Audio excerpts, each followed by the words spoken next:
আমার কোশ্চেন করছে যে তোমার ভাষা তো একটাই, মানে কামতাপুরি আর রাজবংশী ভাষা না উইলায়, কিন্তু কাউ কছে রাজবংশী, কাউ কছে কামতাপুরি। যে তোমরা রাজবংশীটা তোমরা যদি কামতাপুরি আন্দোলন করিয়া কাউ মারা গেছেন, কাউ জেল কাটছেন, ইত্যাদি ইত্যাদি ঠেসনেস হয়েছেন, কিন্তু এমতো অবস্থায় কাউ কাউ আমাক কছে যে তোমরা কামতাপুরিরা মানে গিরে ধরে বসে আছেন কেনে, বা তোমরা রাজবংশীটা হলে কি অসুবিধা হয়, এই কথাটা আমার কিন্তু অনেকেই কষে আর কি।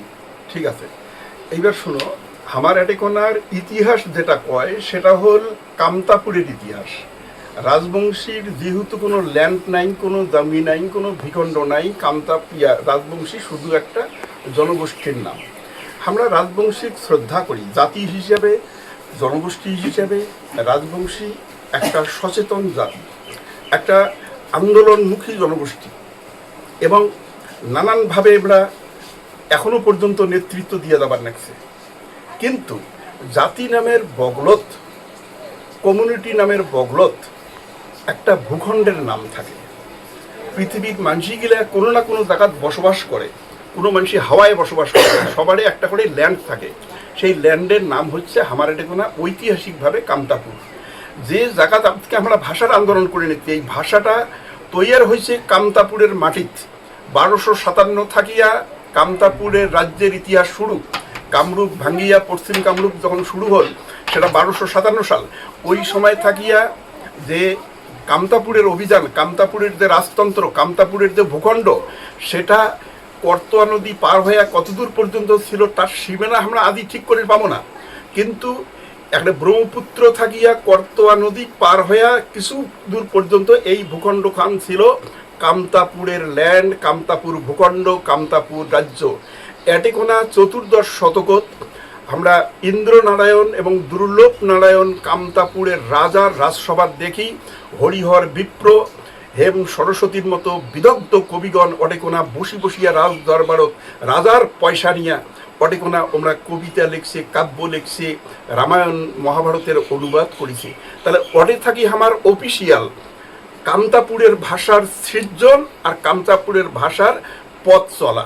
অটে থাকিয়া আমার বিশ্ব সিংহের দরবারত আমার দুর্গাবর, মানকর, এই ধরনের কবিগিলা, পীতাম্বর, এমরা কবিগিলা এমরা কিন্তু এই মানে বিশ্ব সিংহের আমলত যে কবিগিলা আসলো এমরা কিন্তু পাঁচালী কাব্য ছিল, মানে সেই সময় মঙ্গল কাব্য, মনসা মঙ্গল কাব্য আমার এটিকোনা খুব জনপ্রিয় আসিল।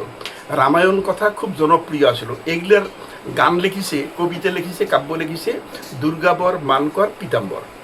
ইয়ার পাছত যে নরনারায়ণ শিলা রায়ের যুগ আসিল সেটা 1535 সাল পার হইয়া। এই সময়কালটা কয় আমার কামতাপুরের ইতিহাসের এলিজাবেথ যুগ। প্রায় ডজন ডজন কবি সাহিত্যিক এটেকোনা আসিয়া, তার মধ্যে প্রধান নামগুলা হল শঙ্করদেব, মাধবদেব। এমরা গদ্য ভাষা, পদ্য ভাষা, মানে নাটক টাটক লিখিয়া একটা ভাষার একটা চূড়ান্ত রূপ দেন। একটা পিছন দিকে আমরা ওই সার্বভৌম ভট্টাচার্য পর্যন্ত দেখি। তারপরে গোবিন্দ মিশ্রের গীতা, এই সাহিত্যগুলো যখন হল তখন কামতাপুরের একটা ঐতিহ্য চতুর্পাশে ছড়িয়ে পড়ল। সেই সময় এই রকম ভাষা না ছিল আসামত, না ছিল বাংলাত, না ছিল নেপালত, না ছিল উড়িষ্যাত। আমার এই ভাষাটা আসিল উত্তর পূর্ব ভারতের লিঙ্গুয়া ফ্রিঙ্কা কয়, মানে একটা মাত্র ভাষা যাকে দিয়া কমিউনিকেশন সব জায়গাত করা যায়। কুচবিহারের মহারাজা আমার এই ভাষাতে চিঠি লেখে, আসামের রাজা এই ভাষাতে চিঠি লেখে, ভুটানের রাজা এই ভাষাতে চিঠি লেখে আকবর বাদশাহ। তাহলে সেই সময় এই ভাষাটা কত কৌলিন্য আসিল যে উত্তর পূর্ব ভারতের একমাত্র কমিউনিকেটিভ ল্যাঙ্গুয়েজ লিঙ্গুয়া ফ্রাঙ্কা। এই ভাষার যে ঐতিহ্য আমরা একবারে সবার শেষত 1880 সালত রতিরাম দাসের জাগগান, এমরাই প্রথম রাজবংশী কবি যায় কাব্য লেখিল। তার আগে পর্যন্ত যতগুলো মানসি আছে, যতগুলো কবি সাহিত্যিক আছে, এমরা জাতিতে আসিলেন কাউ ব্রাহ্মণ, কাউ কায়স্থ। ওটে কোনো আমরা একদম মুসলিম কবিরও নাম দেখি না, কোনো রাজবংশী কবিরও নাম দেখি না, সবগুলোই হচ্ছে ব্রাহ্মণ আর কায়স্থ। এবার প্রতিভা ছিল, এবার কবিত্ব মানে শক্তি আসিল, এমরা রাজার আনুকূল্য পেয়া এমরা এই কাব্যগুলো লিখিছে। তাহলে ইতিহাস কান কয় কামতাপুরের ইতিহাস, ইতিহাস কান কয় আমার সাহিত্যের ইতিহাস। এতে কোনো রাজবংশীর অস্তিত্ব পাওয়া যায় না। কোচ রাজতন্ত্র আসিল কোন সময় থাকিয়া 1515 সাল থেকে বিশ্ব সিংহের জয়যাত্রা শুরু। তাহলে তার আগের ইতিহাস খান কি, ওখানে খেন যুগের ইতিহাস। আমার এটা কোনো রাজবংশীর বগলা বগলি কোচ মেষ খেন গিলা যেগুলো আছে, সেই খেন জাতির রাজত্ব আসিল কামতাপুরত। তাহলে কামতাপুরের রাজত্ব তো সাহিত্য তৈরি হয়েছে, ওইখানকার ইতিহাস খেন জাতির ইতিহাস। কোচ রাজতন্ত্র যখন আসিল তখন এইখানকার জাতি মানে ইতিহাসটা হল কোচ জাতির ইতিহাস। রাজবংশী আসিল কখন? রাজবংশী আমার 1891 সাল থাকিয়া এই নামক চলে আসিল, দাবি দেবার চলে আসিল। কিন্তু হরমোহন খাজানজি যে সরকারের কাছে দাবি করছে যে আমার সবাই ব্রিটিশ সাহেবরা কোচ কয়, আমরা কোচ না হই, আমরা ব্রাত্য ক্ষত্রিয়। পঞ্চানন বর্মার হাতত যখন পড়ে গেল 1901 সাল, আন্দোলন উনি হাতে নিলেন, তখন উনি আন্দোলনটা করলেন ক্ষত্রিয় জাতি হিসাবে। আমরা রাজবংশী কিন্তু ক্ষত্রিয়। এই রাজবংশী ক্ষত্রিয় হিসাবে 1911 সালে প্রথম সেন্সাসত সাহেবক দিয়া অনুমোদন করি নেয় যে এখানকার জনজাতির নাম হবে রাজবংশী ক্ষত্রিয়। খালি রাজবংশী না হয়, খালি ক্ষত্রিয় না হয়। রাজবংশী ক্ষত্রিয় হচ্ছে পঞ্চানন বর্মার দেওয়া একটা জনগোষ্ঠীর নাম, যাই প্রথম সেন্সাস রিপোর্টত অনুমোদন পান। এইবার তার আগে পর্যন্ত আমরা রাজবংশী নাম প্রচলিত আছিল, কিন্তু সরকারিভাবে কোনো স্বীকৃত জনগোষ্ঠী আসিল না। এবার পঞ্চানন বর্মা 1933 সালত যখন ব্রিটিশ সাহেব কর যে আমরা এখানে কিছু শিডিউল কাস্টের তালিকা করব, তখন আমরা প্রমাণ করিয়া এই খালি ক্ষত্রিয়টা বাদ দেন, তখন রাজবংশী নাম নিয়ে একটা জাতি নাম নেল, একটা এটাকে ইংরেজিতে আমরা কই সাবকাস্ট। সাবকাস্টের অর্থ হল হিন্দু ধর্মের একটা বর্ণ। হিন্দু ধর্মের যেমন কুম্ভকার আছে, কর্মকার আছে, বাড়ুজীবী আছে, নমশূদ্র আছে, সেই রকমে হিন্দু ধর্মের আমরা একটা জাতি, একটা জনগোষ্ঠী, আমাক কয় রাজবংশী। এই নাম দিয়া অফিসিয়াল ভাবে ব্রিটিশ সরকারের কাছে দাবি করিয়া 1935 সালত আইন পাশ হল, রাজবংশী শিডিউল কাস্টত গেল। এই শিডিউল কাস্টত যখনই ঢুকলো তখন রাজবংশীর পরিচয় হল একটা সাবকাস্ট, একটা হিন্দু ধর্মের সাবকাস্ট জনগোষ্ঠী। এই আইডেন্টিটিটা আমি সরকারি আইডেন্টিটি কমান রাখছি, যে প্র্যাকটিক্যালি রাজবংশীর নামটা তখন থেকে আরও ডেভেলপ হয়ে গেল, আরও মানুষের মুখে বেশি করে প্রচার হলো। তাহলে আজই আমরা ভাষা যখন নামকরণ করিব, তখন ভাষার নামকরণ যে করি যে ভাবার রাখছি, যদি কেউ রাজবংশী বলিয়া ভাষাটা দাবি করে, তাহলে 1257 সাল থাকিয়া আজি তক যে মানসিগুলা এই ভাষাত কথা কয়, সবগুলো কিন্তু কামতাপুরের মানসি।